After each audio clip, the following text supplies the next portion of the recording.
Hello students, कैसा लग रहा है आपको क्लासेस? आई सपोज आपको थोड़ा बहुत समझ में आ रहा है। ऑर्गेनिक केमिस्ट्री के बारे में हम लोग डिटेल्स पढ़ रहे हैं। तो आज हम इंडक्टिव इफेक्ट का 5th लेक्चर के ऊपर चलते हैं। तो इंडक्टिव इफेक्ट का जो अब तक पढ़ा है, we have come to know about the plus I effects, minus I effects, ये सब कुछ हम लोगों को पता चल चुका है। कितना स्ट्रेंथ होगा, स्टेबिलिटी ऑफ कार्बोकेटायंस हो गए। अभी हम लोग एक बहुत इंपॉर्टेंट डिस्कस करेंगे टॉपिक, वो सबसे इंपॉर्टेंट पॉइंट है एसिडिक एंड बेसिक स्ट्रेंथ। लिख लीजिए बच्चों, एसिडिक एंड बेसिक स्ट्रेंथ। इसके लिए आपको दो तीन चीज बहुत इंपॉर्टेंट से जानना पड़ेगा। ये पहले ही मैं आप बता देता हूं आज कि एसिडिक स्ट्रेंथ, एसिड की strength, if you want to increase it, अगर आपको इसको बढ़ाना है तो माइनस आई कैरेक्टर बढ़ना चाहिए। क्यों बढ़ना चाहिए हम लोग डिटेल्स में पढ़ेंगे, लेकिन एसिड स्ट्रेंथ अगर बढ़ाना है तो माइनस आई इफेक्ट ज्यादा होना चाहिए और प्लस आई इफेक्ट आपका कम होना चाहिए। एसिड स्ट्रेंथ माइनस आई ज्यादा, प्लस आई कम। उसी तरह अगर आप बेस की स्ट्रेंथ को कैलकुलेट करेंगे तो ये पता चलेगा कि बेस की स्ट्रेंथ अगर आपको बढ़ाना है, if you want to increase the base strength, then plus I effect को बढ़ाना होगा और in other words minus I के इफेक्ट को आपको कम करना होगा। बहुत इंपॉर्टेंट चीज कभी मत भूलिए बच्चों, एसिड स्ट्रेंथ के लिए माइनस आई इफेक्ट बढ़ेंगे, प्लस आई इफेक्ट कम होंगे। बेस स्ट्रेंथ के लिए आपका जो नॉर्मल प्लस आई इफेक्ट होती है वो उसका अमाउंट बढ़ जाएगा और माइनस आई के इफेक्ट आपको कम होते जाएंगे। नोट कर लीजिए बच्चों, ये इंपॉर्टेंट चीज से हम लोग शुरू कर ही रहे हैं। तो चलिए कुछ एक इंपॉर्टेंट चीज देखते हैं। स्टेबिलिटी के हिसाब से हम लोग को देखना पड़ेगा। नोट कर लिया होगा शायद आपने। Now let us see a comparison। मैं एक बहुत ही सिंपल कंपैरिजन करना चाहता हूँ। कोई भी एक ऑर्गेनिक एसिड, पूरी ऑर्गेनिक केमिस्ट्री में इंपॉर्टेंट चीज ये है कि ऑर्गेनिक एसिड्स हमेशा क्या होती है, वीक एसिड्स होती है, एक्सेप्ट सल्फोनिक एसिड्स। ये ध्यान में रखा जाए कि sulphonic acids are very very strong acids, लेकिन बाकी सारे ऑर्गेनिक एसिड्स बहुत ही वीक होते हैं। तो कंपेयर करने के लिए मैं यूज करता हूँ, दिखाता हूँ एक चीज, ध्यान से देखिए। मान लीजिए मैंने यहाँ पर एक अल्कोहल ले लिया, CH3CH2OH, ये एक अल्कोहल ले चुके हैं हम लोग। इसका इक्विलिब्रियम हम लोग लिखते हैं क्योंकि ये वीक है। If this is a weak acid, ये ध्यान में रखिए हमेशा, अगर ये एक वीक एसिड है, if it is a weak acid, then always it will be in equilibrium with what, its ions.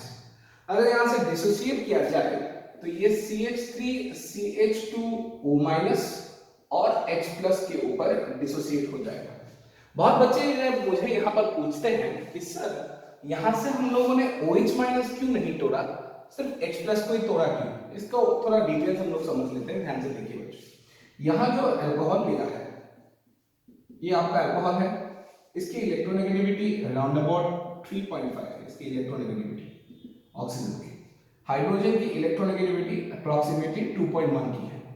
और इस कार्बन का अगर आप हाइब्रिडाइजेशन देखिए तो इसकी हाइब्रिडाइजेशन sp3 है और कैलकुलेट करके पता चल चुका है कि electronegativity of sp3 carbon is almost 2.5, बहुत ज्यादा नहीं बहुत कम भी नहीं, ऑलमोस्ट 2.5।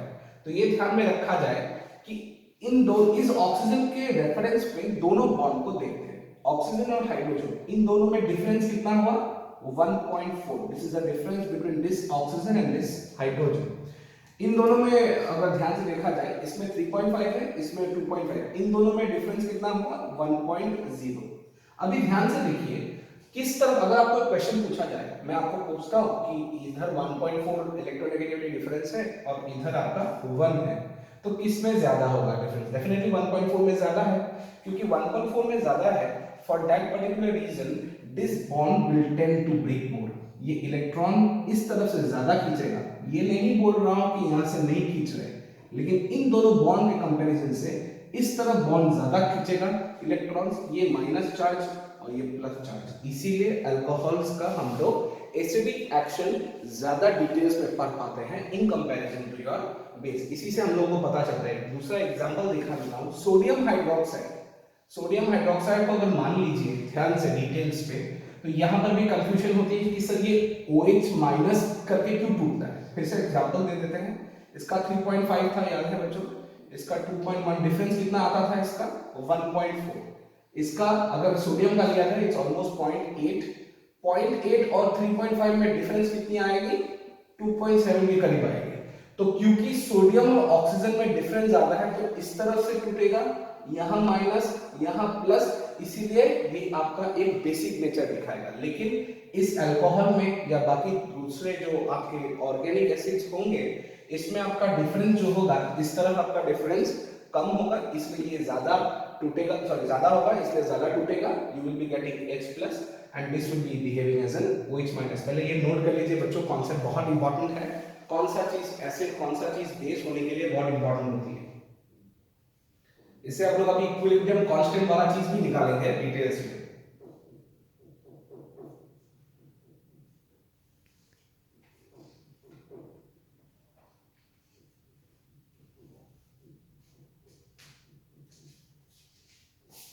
नोट कर लिया होगा शायद, डिफरेंस जिस तरफ ज्यादा बढ़े उस तरफ आपका टूटने का चांस ज्यादा होता है, क्योंकि अल्कोहल्स में OH बॉन्ड ज्यादा क्लीव करता है, ज्यादा इजीली टूटता है, इसीलिए इस तरफ आपका इलेक्ट्रोनेगेटिविटी ज्यादा है। लिख लिया होगा बच्चों सभी? ओके, अभी आते हैं मेन मुद्दे के ऊपर। तो हम लोग पढ़ रहे थे कि अल्कोहल्स CCOH, इसको हम लोगों ने इक्विलिब्रियम पे छोड़ दिया था। अभी हम लोग कॉन्फिडेंट हैं कि यहां से H+ टूट रहा है। अब ये ध्यान से इंपॉर्टेंट चीज हम लोग को थोड़ा देखना पड़ेगा कि how do you go for this. ये एक इक्विलिब्रियम है और इक्विलिब्रियम को पता है कि हम लोग एक इक्विलिब्रियम कांस्टेंट लिखते हैं। ये कौन सा चीज के बारे में बता रहे हैं? Acid strength. सो यहाँ पर Ka होंगे, यहाँ पर मैं क्या लिखूंगा CCO-। Concentration of the products, products कौन कौन है? CCO- आयन और इधर H+ ion, divided by what is the concentration of this one, we will be writing as CCOH। तो ये आपकी इक्विलिब्रियम कांस्टेंट हो गई। तो ये पता चलता है, अगर आपको एक नॉर्मल से बात जो हम लोग क्लास 9, 10, 11 में भी पढ़ा है बहुत सारा चीज को, आपको ये चीज पता होता है कि अगर H+ का अमाउंट बढ़ते जाए, if your concentration of H+ will increase, then definitely acid का स्ट्रेंथ क्या होगा? बढ़ जाएंगे। अभी इससे कैसे पता चलेगा आपको कि एसिड स्ट्रेंथ बढ़ रहा है? तो बहुत इंपॉर्टेंट चीज ये ध्यान में रखना है कि अगर इसमें ध्यान से देखें, H+ किससे प्रोपोर्शनल है? Ka से। डायरेक्टली या इनडायरेक्टली? ये डायरेक्टली प्रोपोर्शनल है। That means Ka is directly proportional to the concentration of H+।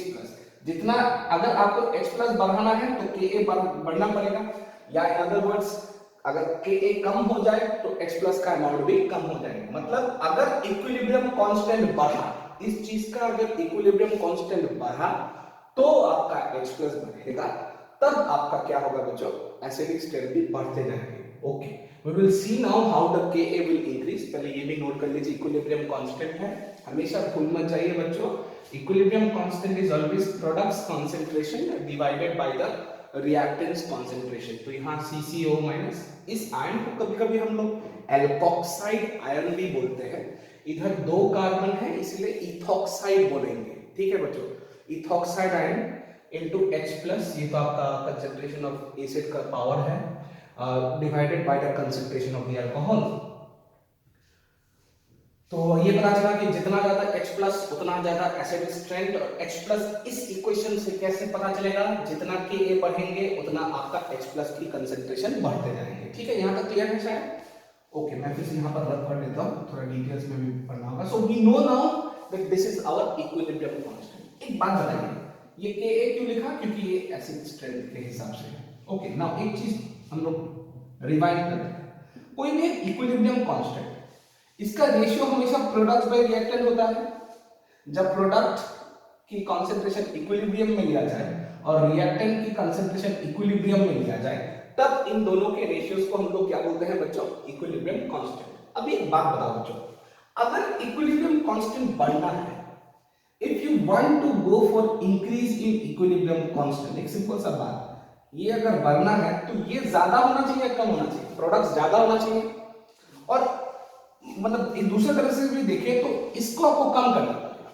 मतलब इक्विलिब्रियम कांस्टेंट तभी बढ़ता है जब आपका प्रोडक्ट्स के अमाउंट बढ़ते हैं और रिएक्टेंट्स का अमाउंट कम होते जाता है। बिकॉज रिएक्टेंट के साथ कंसंट्रेशन के साथ के इक्विलिब्रियम क्या है? इनवर्स पे है, लेकिन प्रोडक्ट्स के साथ क्या है? डायरेक्ट है। तो in that particular condition how do you see? इस इक्वेशन में ध्यान से देखिए, इसमें अगर इसको बढ़ना है डेफिनेटली इसको बढ़ना पड़ेगा या इसको भी बढ़ना पड़ेगा, लेकिन इसको क्या होना चाहिए, घटना चाहिए। It should decrease, this and this will increase and this will decrease, कम हो जाएगा। ओके, ये भी आपको पता चल चुका है अभी। खैर, अभी इंपॉर्टेंट चीज ये है, आपको कैसे पता चलेगा कि ये प्रोडक्ट इंक्रीज करे। तो याद कीजिए चीज, अगर प्रोडक्ट बढ़ना पड़ेगा, देखिए इक्विलिब्रियम में दो टाइप ऑफ रिएक्शंस होते हैं, याद है शायद। एक होता है आपका फॉरवर्ड रिएक्शंस, इस तरफ कैसे बोलते हैं हम लोग, फॉरवर्ड रिएक्शंस। इस तरफ कैसे बोलेंगे हम लोग, रिवर्स, या कभी कभी हम लोग इसको बैकवर्ड रिएक्शंस भी बोलते हैं, आप लोग का मर्जी जो भी लिखना चाहते हो, ठीक है। तो इसको हम लोग फॉरवर्ड रिएक्शन बोलेंगे, इसको हम लोग बैकवर्ड रिएक्शन बोलेंगे। अभी थोड़ा कैलकुलेट करते हैं इस चीज को। तो फॉरवर्ड रिएक्शन जाने के लिए या बैकवर्ड रिएक्शन जाने के लिए पहले तो फॉरवर्ड के बारे में डिस्कस करते हैं, ठीक है। फॉरवर्ड कैसे जाएगा, ज्यादा, जब फॉरवर्ड जाएगा तो वो ज्यादा प्रोडक्ट्स बनाएगा या ज्यादा रिएक्टेंट्स बनाएंगे, ज्यादा प्रोडक्ट्स बनाएगा, इस तरफ जा रहा तो ज्यादा प्रोडक्ट्स बनाने वाला है। तो if I want to increase my forward reaction, I must increase my products. यहां से भी पता चल रहा है, अगर प्रोडक्ट बढ़ना चाहिए तो कैसा जाना चाहिए, फॉरवर्ड रिएक्शन। मतलब इफ प्रोडक्ट का कंसंट्रेशन बढ़ना है तो we must go for forward reactions, और अगर प्रोडक्ट्स का कंसंट्रेशन कम करना होगा तो we must go for what reactions, backward reactions. उसी तरह अगर उल्टा लिखे, रिएक्टेंट के कंसंट्रेशन को अगर बढ़ाना है, उल्टा रिएक्टेंट को बढ़ाना है, किस तरफ जाना पड़ेगा, ये आपका रिएक्टेंट वाला सेक्शन है, ये आपका प्रोडक्ट वाला सेक्शन है।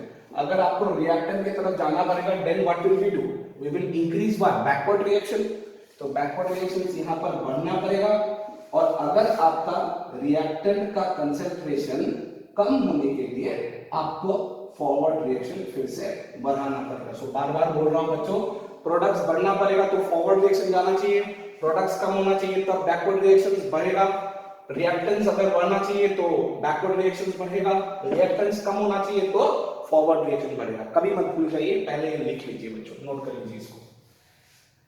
थोड़ा बहुत समझ में आ रहा है, बहुत इक्विलिब्रियम के साथ भी रिलेटेड है ये एसिड बेस के स्ट्रेंथ्स, हम लोग बहुत डिटेल्स में पढ़ेंगे ताकि आपको एक भी क्वेश्चन ना छूटे, जेईई या नीट में हो।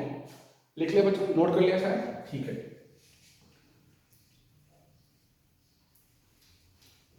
ओके, तो नेक्स्ट पे अभी आते हैं। तो हम लोग अभी कहां पे थे कि we are trying to calculate distance. तो हम लोगों ने ये इक्वेशन फिर से लिख लिया है, यहाँ पर H प्लस इक्विलिब्रियम कांस्टेंट था, यहाँ पर हम लोग के ए भी लिख सकते हैं, एक ही बात होगा इन दोनों को अगर लिखा जाए तो।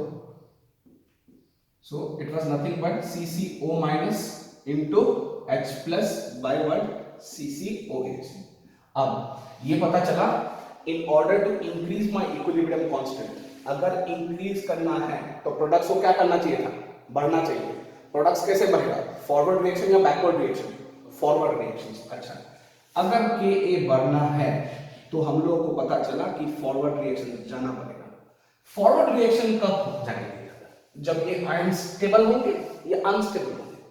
ये इंपॉर्टेंट बात आती है कि देखिए, अगर ये चीज स्टेबल हो गया, if it is stable it will not go back, इसका मन नहीं करेगा जाने के लिए। लेकिन अगर ये अनस्टेबल हो गया तो इसका मन करेगा कि मैं बैकवर्ड चला जाऊं, क्योंकि मैं अनस्टेबल हूं। Anything which loses it's stability will try to go back for the backward reaction. लेकिन अगर ये दोनों आयन्स स्टेबल हैं तो उस पॉइंट पे ये ध्यान देना है कि वो ऐसे ही एग्जिस्ट करने के लिए कोशिश करेंगे। तो अभी हम लोगों को कैलकुलेट करना पड़ेगा कि ये आपका स्टेबल है या अनस्टेबल है।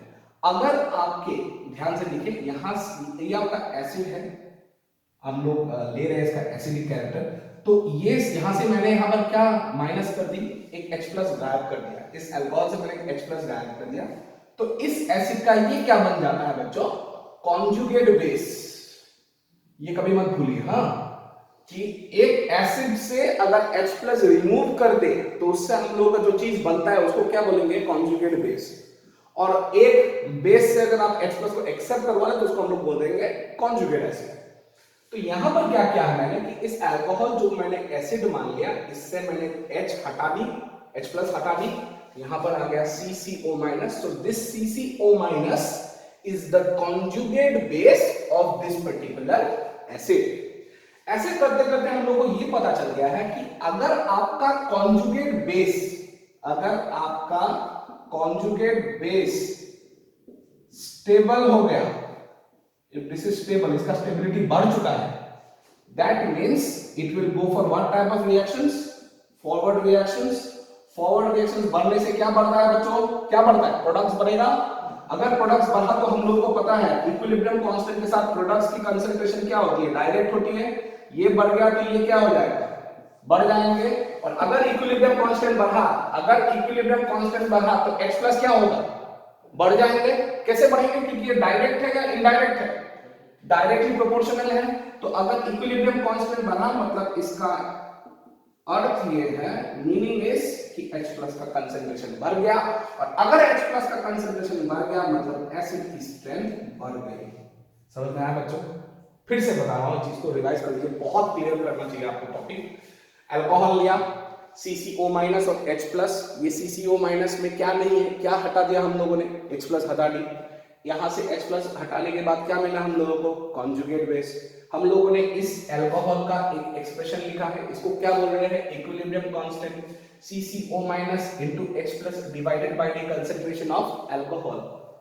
अब ध्यान से देखिए, जितना आपका फॉरवर्ड रिएक्शन होगा उतना आपका कॉन्जुगेट बेस क्या होगा? ज्यादा स्टेबल। मतलब अगर ये स्टेबल है तो वो फॉरवर्ड जाने के लिए कोशिश करेगा, अगर अनस्टेबल होता तो बैकवर्ड जाने के लिए कोशिश करता। तो अगर यहाँ पर कॉन्जुगेट बेस आपका स्टेबल है तो वो फॉरवर्ड रिएक्शन जाएगा, प्रोडक्ट ज्यादा बनाएंगे तो क्या होगा बच्चों? इक्विलिब्रियम कांस्टेंट क्या होगा? बढ़ेगा। इक्विलिब्रियम कांस्टेंट बढ़ा तो ये H plus automatically directly proportional है, it is directly proportional. That means equilibrium constant बढ़ा तो H प्लस की कंसंट्रेशन क्या होंगे? बढ़ते जाएंगे। अगर H प्लस का कंसंट्रेशन बढ़ गया तो क्या होगा? एसिड स्ट्रेंथ क्या होगा बच्चों? It will increase. नोट कर लीजिए बच्चों, लोग इंपॉर्टेंट चीज है ये सब बहुत ही क्लियर करना होगा आपको। You may not have any confusion in this particular point. ठीक है, नोट कर लिया होगा शायद बच्चों। अभी थोड़ा डिटेल्स में चल रहे हैं,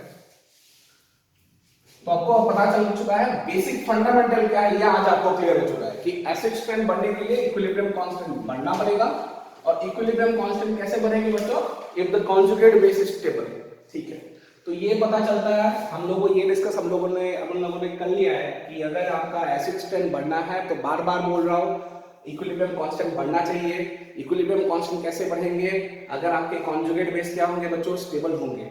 अच्छा, ये बात भी है, ठीक है, लेकिन one more let's go to a detailed point now, कि मैंने पहला पॉइंट में क्या बताया था आज कि एसिड स्ट्रेंथ बढ़ना होगा तो क्या बढ़ना चाहिए? माइनस आई इफेक्ट बढ़ना चाहिए, और प्लस आई इफेक्ट क्या होना चाहिए? कम होना चाहिए। अभी इसके हम लोग कुछ क्वेश्चंस करेंगे, थोड़ा देखेंगे। इससे पहले क्वेश्चंस करें एक बेसिक फंडामेंटल के साथ, मैं इसको कंपेयर करके दिखाता हूं। फिर से देखते हैं, फिर से वही अल्कोहल ले लिया, इसको तोड़ दी मैंने CCO माइनस और H प्लस पे।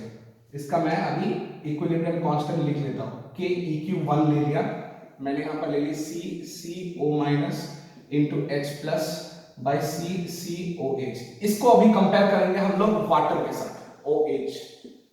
वाटर अगर डिसोसिएट है तो सबको पता है कि अगर वाटर डिसोसिएट हो तो क्या बनता है?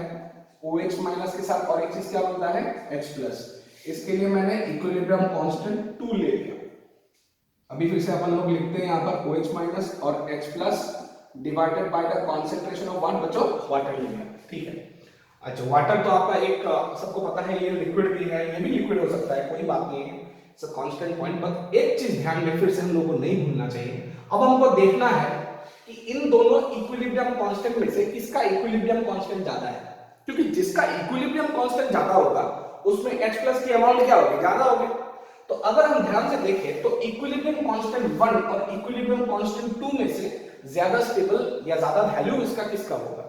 तो कब वैल्यू ज्यादा होगा? जब मैंने बताया था ये अगर एसिड ले तो ये क्या होता है? इसका कॉन्जुगेट बेस, और अगर ये एसिड ले ले तो इसका ये कौन सा होगा? Conjugate base. तो दोनों कॉन्जुगेट बेस में से ज्यादा स्टेबल कॉन्जुगेट बेस कौन है, ये हम लोग को अभी देखना पड़ेगा। If you want to check in details, ध्यान से देखिए, इस O माइनस के ऊपर ऑलरेडी इलेक्ट्रोनेगेटिविटी इसका हाई होती है, और इसके माथे के ऊपर क्या चार्ज है बच्चों? नेगेटिव चार्ज है। अब ध्यान से देखिए, हम लोगों ने पढ़ा है इस मिथाइल का या इथाइल का क्या होगा बच्चों? कौन सा इफेक्ट होता है? माइनस आई या plus I? Plus I effect. अगर यहाँ प्लस आई इफेक्ट है तो ये इलेक्ट्रॉन पुश करने के लिए कोशिश करेगा, ये सुनो।